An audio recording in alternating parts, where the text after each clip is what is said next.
यह कहानी त्रेता युग की है। उस समय श्रवण कुमार नाम का एक बालक था। उसके माता पिता अंधे थे और उन्होंने श्रवण को कई मुसीबतों का सामना करते हुए पाला था।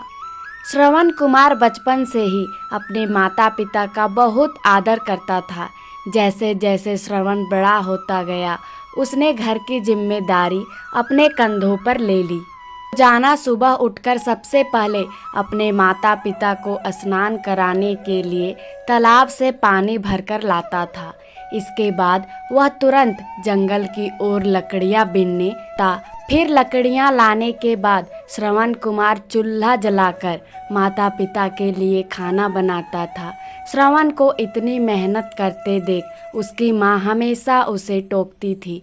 वह कहती थी, श्रवण बेटा, तुम इतना सारा काम अकेले क्यों करते हो? खाना तुम मुझे बनाने दिया करो, मैं आसानी से बना लूंगी। इसके बदले तुम थोड़ा आराम कर लिया करो। माँ की इन बातों को सुनकर श्रवण कुमार कहता, नहीं माँ, मैं ये सारे काम आप लोगों के लिए ही तो करता हूँ। भला अपने माँ बाप के लिए किए गए कामों में कैसी थकान, उल्टा मुझे तो खुशी मिलती है। श्रवण कुमार की इन बातों को सुनकर उसकी माँ भावुक हो गई। वो रोज भगवान से प्रार्थना करती, हे प्रभु, इतना ध्यान रखने वाला श्रवण जैसा बेटा हर माता पिता के घर पैदा हो। श्रवण के माँ बाप नियमित रूप से भगवान की आराधना करते थे। वह उनके लिए फूल और पूजा के अन्य सामग्री लाता, फिर खुद भी बिना देर किए माता पिता के साथ पूजा में शामिल हो जाता था। श्रवण कुमार धीरे धीरे बड़ा हुआ और जल्दी से घर के कार्यों को खत्म करके बाहर काम पर निकल जाता था। एक दिन श्रवण अपने माता पिता के साथ बैठा था।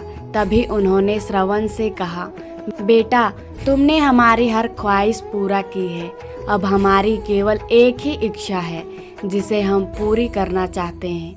यह सुन श्रवण ने उनसे पूछा, ऐसी कौन सी इच्छा बाकी है जिसे आप पूरा करना चाहते हैं? आप केवल आदेश दें, मैं आपकी हर ख्वाहिश को पूरा करूंगा।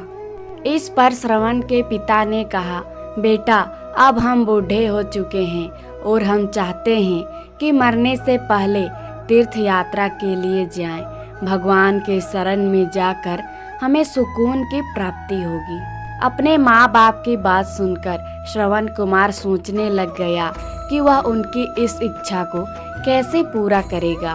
उस समय बस और ट्रेन की सुविधा नहीं थी, साथ ही उसके माता पिता देख भी नहीं सकते थे। ऐसे में उन्हें तीर्थ यात्रा कराना भला कैसे संभव हो पाता। तभी श्रवण कुमार को एक तरकीब सूझी। वह तुरंत बाहर गया और वहां से 2 बड़ी टोकरी लेकर आया।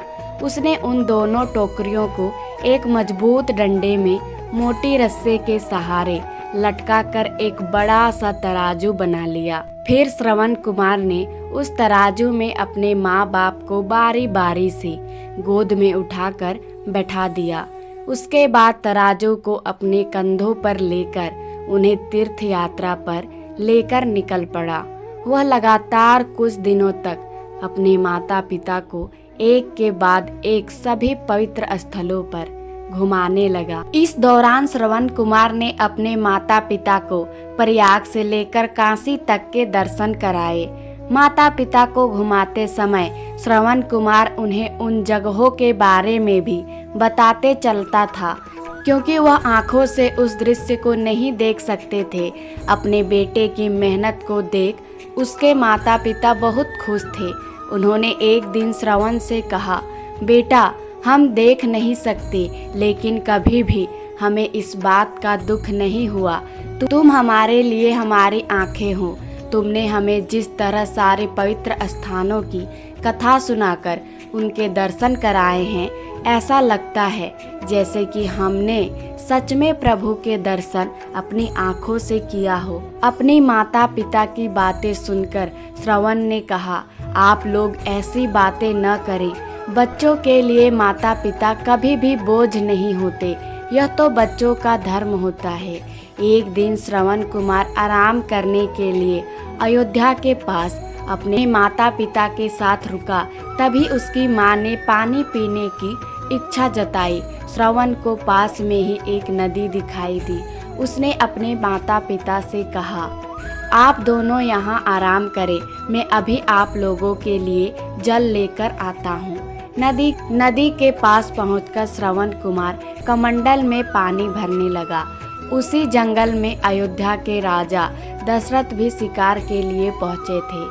पानी में हलचल की आवाज़ सुनकर उन्हें लगा कि कोई जानवर पानी पीने आया है।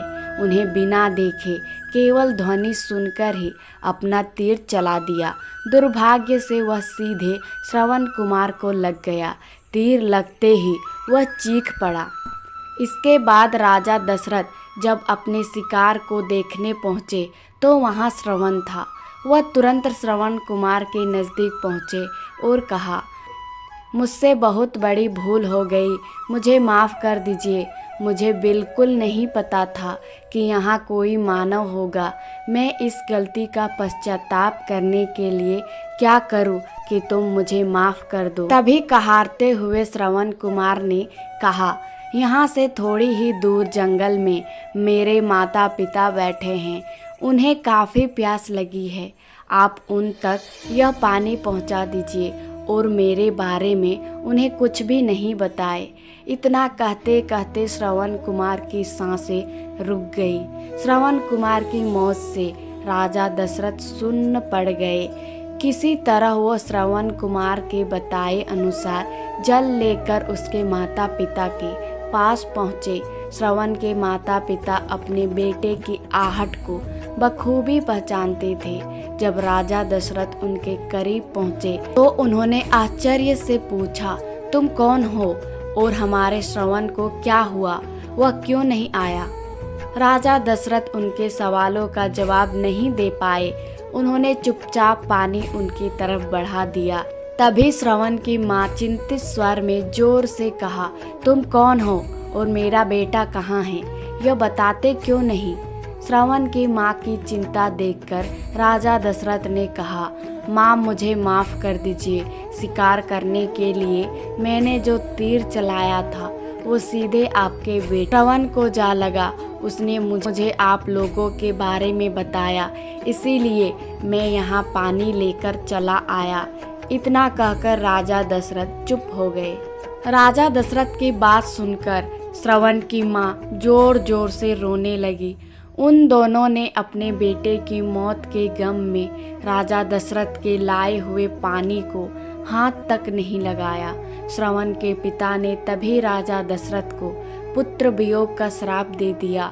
कुछ ही देर बाद श्रवण के माता पिता ने अपने प्राण त्याग दिए। बताया जाता है कि श्रवण कुमार के पिता के श्राप के परिणाम स्वरूप ही राजा दशरथ को अपने पुत्र राम से दूर रहना पड़ा था। राजा दशरथ के इस श्राप को पूरा करने के लिए ही भगवान राम को 14 वर्ष का वनवास हुआ, जिसका माध्यम दशरथ की पत्नी कैकेयी बनी।